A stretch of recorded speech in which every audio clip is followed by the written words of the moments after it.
Style already once this week on a stage. So Zaccarin reaches the dirt roads. This is not March, this is not Strade Bianche, it's the mountains and it's the Giro d'Italia. Il Zaccarin on these little bits of gravel roads, and yes, in places they're compacted. We've got loose stones in other stones. We saw from the recon that was put on from the guys earlier on today, it's quite unpredictable. Yes, well, it is very unpredictable, and we can see there a lot of loose gravel, little stones, and it's always risky for a puncture, and we can see here it's a battle for the general classification, and of course Hajjdal is pushing on, because we did see a moment ago, we can see Trofimov was in difficulty. Koning are further back, and that's the reason that Hajjdal is pushing on, because he is behind them in general classification in 7th place. So this is the opportunity, and the last opportunity to do something here, and Hajjdal is being made aware of that. He's looking around to see where the others are, but still wanting to push on. Well, Jonathan Vaught has already said before this stage that Ryder Hajjdal likes the gravel roads. He's liking this at the minute. He's putting in a superbly combative performance. We saw another dig from Pirazzi, a little work between the two there as well. This is great entertainment, and Astana still with 3 riders here. So first little look at the gravel. It's a little easier for Zaccarin here. He can pick his line, he can see where he's going. 4 hours in the saddle, but of course when you're riding even in a small group, you can't always exactly see what's in front of you. No, there's always a little danger when you're riding the wheels. When you're in a group, you cannot take a line as easy as a Zaccarin. He can choose his line very clearly and go for the cleanest part of road. So we can see here it is in poor condition, actually. There's a lot of loose gravel here. I was expecting maybe to be more rolled in, where it would be a bit safer for punctures. Pirazzi takes it to the front again, and once more accelerates. This time Hajjdal's going to follow, but who is going to follow the big Canadian? That's the question. And the answer immediately from the wheel of Mikel Landa. Catalan flags on the side of the road there. Of course, they'll be tuning into the Spanish Cup final later on today. Barcelona Athletic Bilbao, with all the Basques we have in the peloton. That'll be an interesting watch in some of the hotels tonight. Zaccarin looks around, and you can see we're out of the woods here, and you can see the top of the Colle Finestre for quite a long time. This is going to be fascinating to see if the different groups can start looking at each other soon. Just 1 minute and 22, and you can see the difference. The gap was almost at 2 minutes not long ago, but the accelerations from behind has already made it a very, very much shorter gap. Pirazzi looks as though he's gone straight through to the back of the group this time. I wonder how much, if anything, he has left. Just hanging on to the wheel of Inchausti, who's the most advanced Movistar rider. Remember, Amador, the Costa Rican, dropped and in the 3rd group on the road. This is the leader, Ilnur Zaccarin, from Tatarstan in Russia. Tatarstan, the region to the east of Moscow.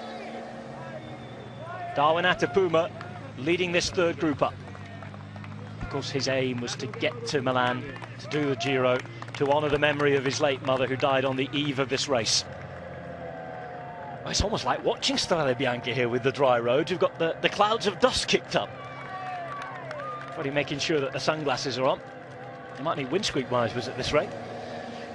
Well, I think the riders would prefer the bit of dust, because if it had been a wet day here, that would make it so much more dangerous, and the bit of dust there, I think they will be able to manage that. And when you see this road here, imagine if we had really bad weather here, wet conditions, it would be so much more difficult to get up, because traction would be difficult to get.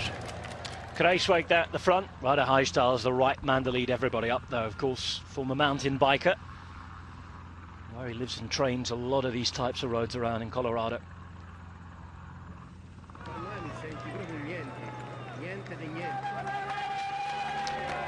Atapuma putting on the pace. 1 hour behind. It was great to hear from him at the end of the day, 1 hour yesterday, just doing his best. He wasn't too realistic on improving his position, but he wanted to hold on to what he had. Kruijswijk, who must have the biggest shoulders in the peloton, I think. Fantastic ride for the Dutchman. Kanga just behind it.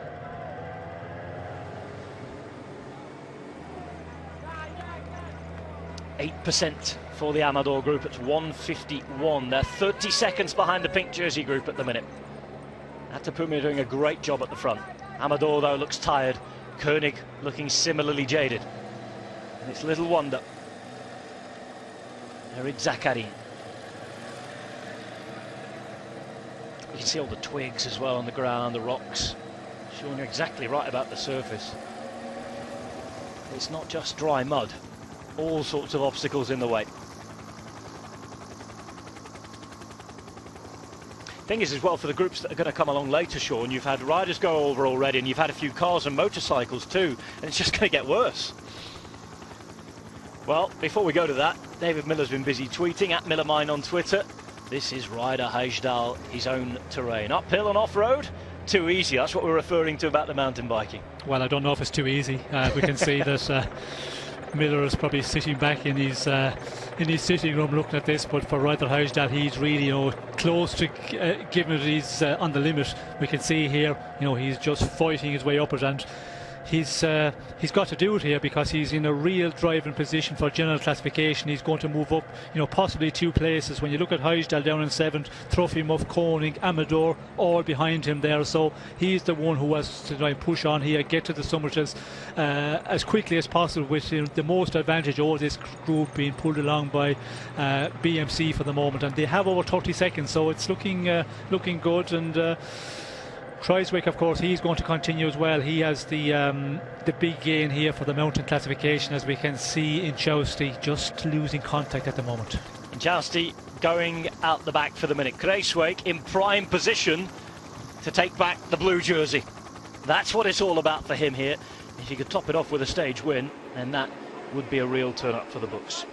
Beñat and Jousty then, already worn the blue jersey on several occasions in this Giro d'Italia, doing his best to fight hard for the team. It's been a really good Giro from Movistar, given the fact that they came in without any overall ambitions.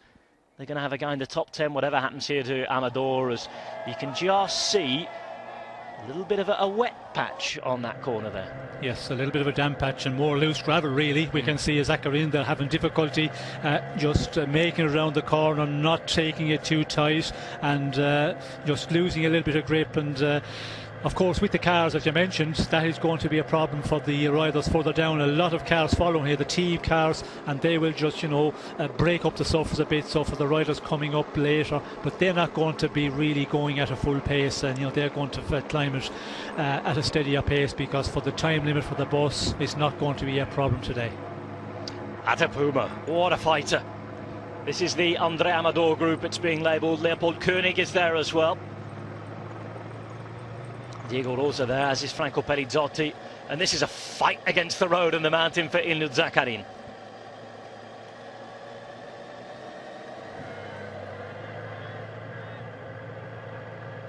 "33 kilometres to go. Zakarin in the lead at the front, and long live Fabio Fellini."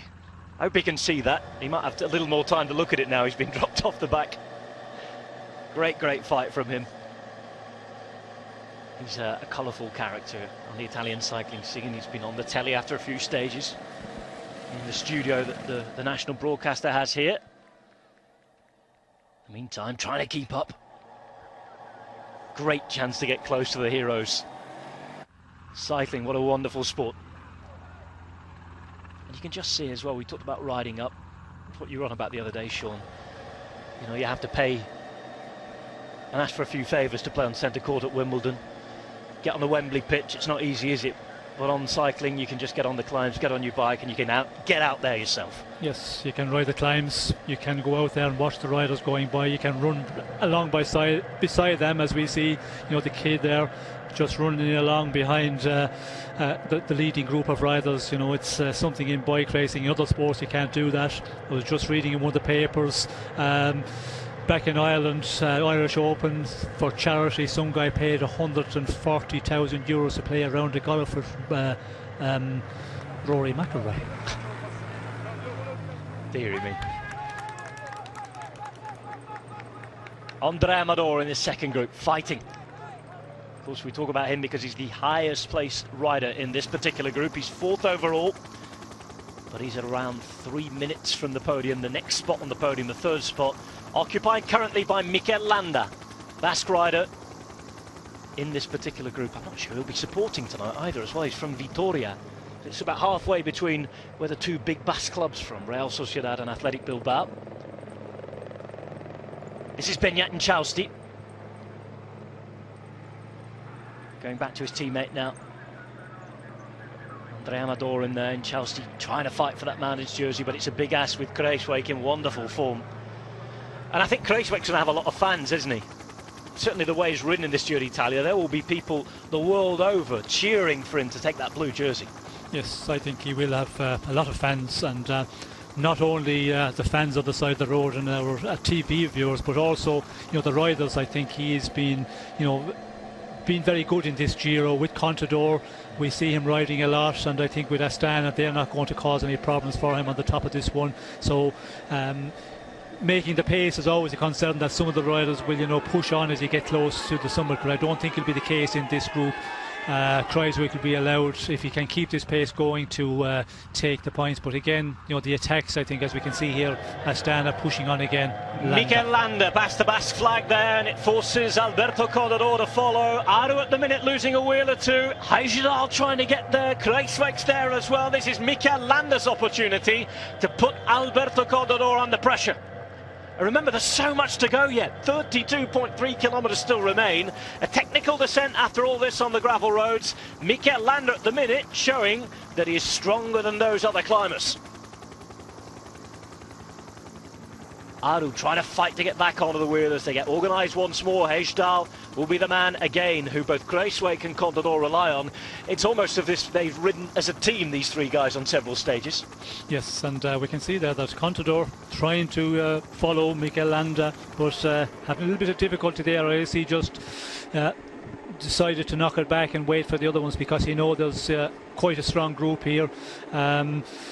With Kruijswijk wanting to push on for the mountains, maybe he's decided it's a long ways to go just with one rider, but it's a long ways to the summit here. 32 kilometres, 27.5 it tops out, so quite a few kilometres all the time on this climb to go. Right tactic from Astana. They can't wait and wait all day. I suppose they've got to try and put Alberto Contador under pressure in some way, and they've played the first of their two cards. Yes, well, I think this is a danger one, because when you allow Mikel Landa to go out in front here, then you're open to attacks, and of course, you know, if they start attacking him on the descent, Contador is going to have to react, and Aru is the one, you know, if he tries something, well then Contador certainly has to be able to match him. Is he playing, you know, the safe tactic at the moment? We'll have to wait and see on that one. Contador looks around. Will Aru finally crack as well? Will the internal politics in the team come into play? Because Aru will want second spot on the podium, there's no doubt about that. The problem is, rather like yesterday, he's got to watch his teammate go out and ride. He profited from it 24 hours ago, taking second back from Landa, who he bumped to third. At the minute, Landa, if it were to get an advantage here, could take second back from Aru. And again, you've got that Italian part of the Kazakh team who might not be too happy with that. We shall see. Contador then forced to take up some of the work. And here goes rider Heijerdal. And this is one that Contador might want to follow. Not sure he can at the minute, though. Rider Heijerdal out from the group and to ride towards the top. This group splintering, this group fracturing. Did you expect Contador to follow that, Sean? Well, I think Contador has to be careful. You cannot allow too many riders to go, and we can see Kruijswijk is pushing on now. He's concerned about the mountain classification. Points are slipping away from him, and Contador, he cannot allow too many riders to go. He's reacting to follow Kruijswijk for the moment. Well, problem for Astana, or at least the first problem of the day, in that Tano Kanga has finally been dropped. Aru holds on though, and I tell you what, Rigoberto Urán looking much better again today.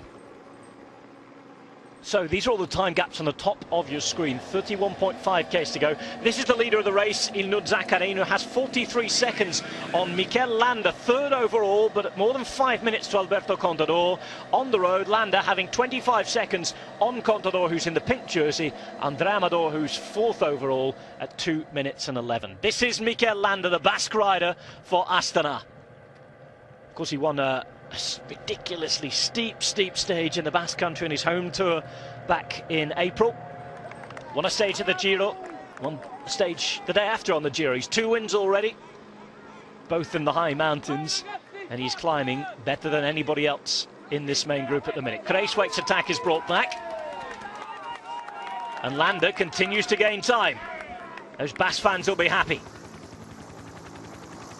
How's Aru looking for you? Of course, all he has to do here is follow. We've just seen him. It's taken him time to make sure he's lost a wheel or two, but he's always got back on the end. At the end, though, Sean, after 20 kilometres of climbing, you have to make that extra little effort every time. That takes its toll, doesn't it? Yes, well, he seems to be just hanging there on the rear end of this one. But again, the question, difficult to know if he's suffering already, because all they've got to do is just stay with this group, with his teammate out in front now, allow the other riders to start attacking each other, and that way, for the end climb of the day, just leave them, tire themselves out and try and do the same or repeat as yesterday, go on the final climb, try and get the stage victory. Is Contador cooked? Certainly doesn't look like it yet. Heijsdal, Kruijswijk, Contador trying to race intelligently here.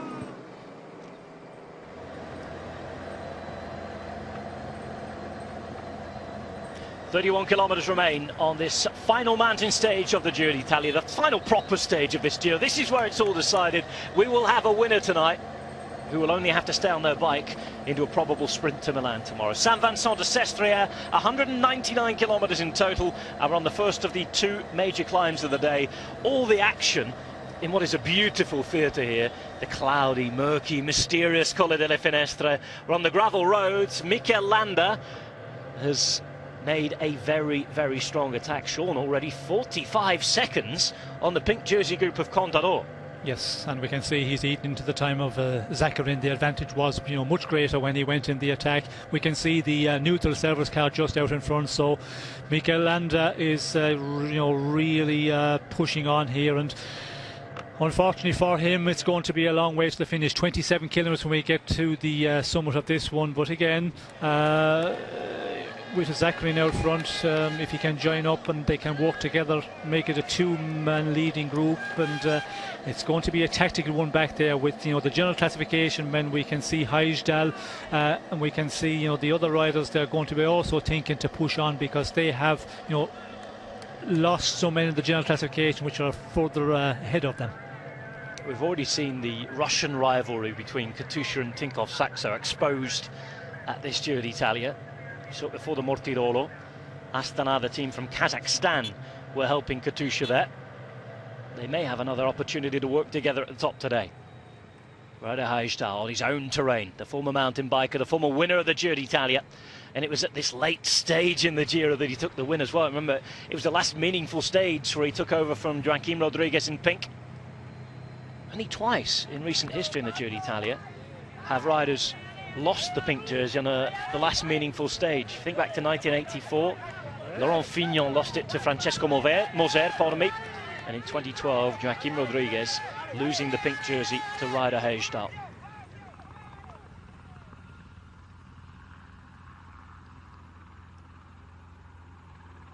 This is the problem. We're talking about the cars. There's hardly a chance to get past towards the top. Skycar doing its best to get up to Leopold Koenig, you imagine. It's not an easy task at the minute. Alexandre Geniez on the left-hand side there. 107 is Maxime Montfort, who's just outside the top 10 on this Giro, 16 minutes and 58 down. He's in the red jersey. What a day.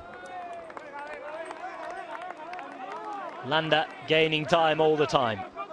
40 seconds ahead of this group.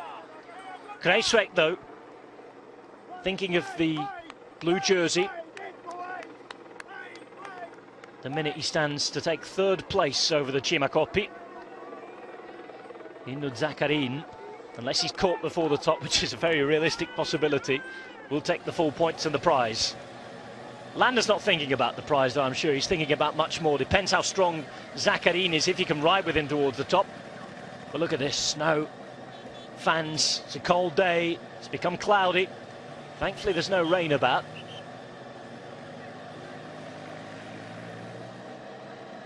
The state of this road really has surprised me today. Yes, I was expecting it to be a little bit better quality, and I was expecting it to be, rolled a bit more, some more finer sand rolled in there. But there's a lot of loose stones that we can see. There are a lot of holes as well, potholes. It's in real bad condition, and luckily that is a dry day. Otherwise, in the wet conditions, this would be terrible. Yeah, it looks more like a dodgy wicket on an April day in Lords rather than a nice batting wicket on the MCG in the middle of summer. Plenty to aim for. This is the pink jersey group. Alberto Contador. Third wheel remains where he is. Doesn't have to do anything else at the minute. Mikel Landa is 5 minutes and 15 down on Contador. It would have to be a wonderful, wonderful ride. Well, the Canadale Garmin and Lotto NL Jumbo cars can finally move up. Takes quick step one, trying to do the same for Rigoberto Urán. Plenty of support for Alberto Contador, as you can see.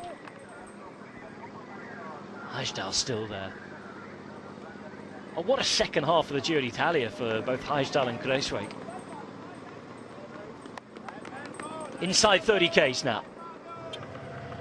Oh, and he's got him in sight. Landa just 15 seconds behind Ilno Zakarin, and Landa's looking mightily strong, you have to say.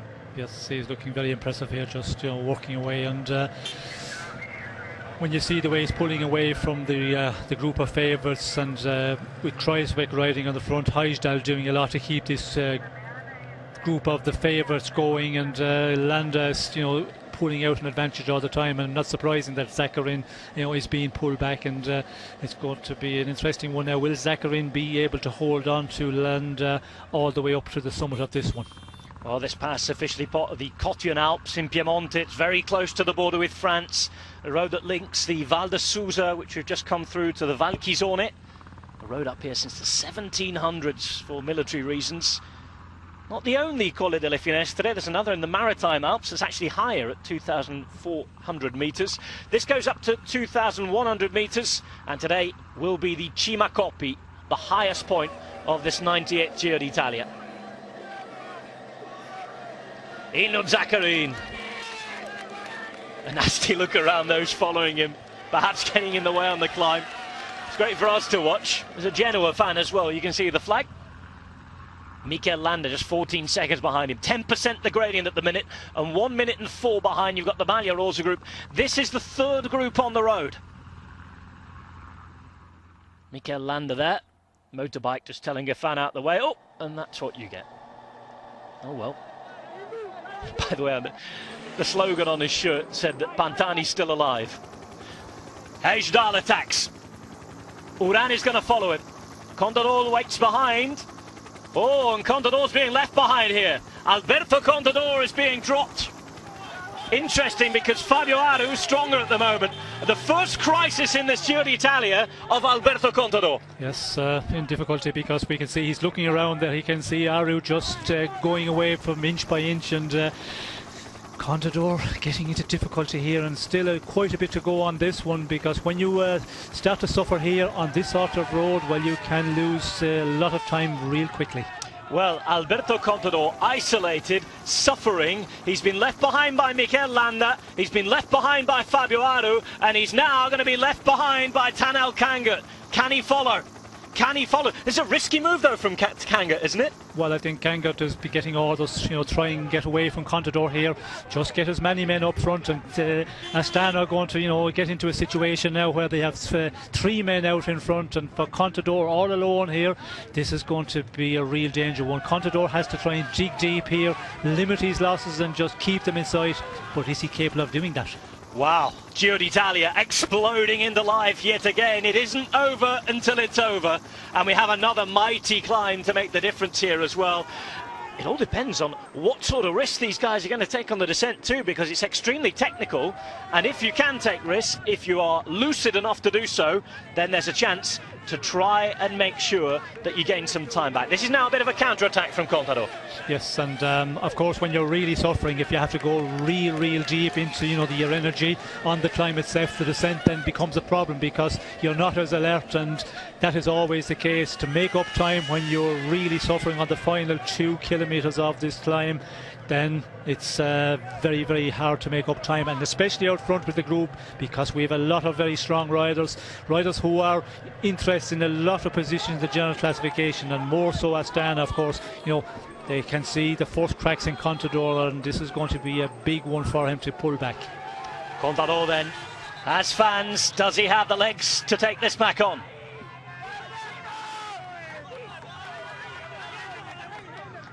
Oh, there he is in his own inimitable style. Contador on the pedals, trying to recover from what is his first crisis of this Giro d'Italia. Landa went on the attack first, trying to catch the leader on the road, who is Ilnur Zakarin. There's still another kilometre or so to climb for Zakarin, Landa and company. 47 seconds behind is this group with Fabio Aru. Aru leaving behind Contador. Hajdar stronger than the rest. Uran looking better as well.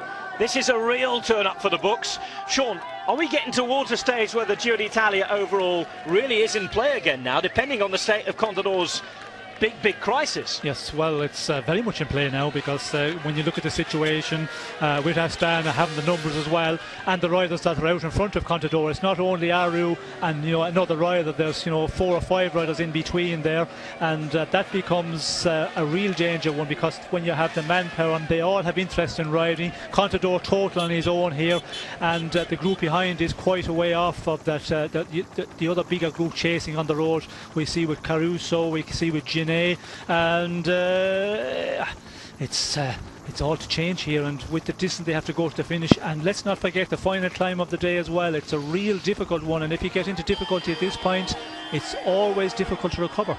I was talking to someone this morning, and we were just talking about that final climb to Sestre. It was one that you didn't want to do without any teammates. The only people who can do it with any teammates, maybe, are the Astana riders. Contador is completely isolated. Colle Delle Finestre, so much drama 10 years ago, and we had Ruhano winning, we had Di Luca, and of course the man he was playing it out with. Oh, and just look at all those fans on the top. It's a natural stadium out here today. What a day.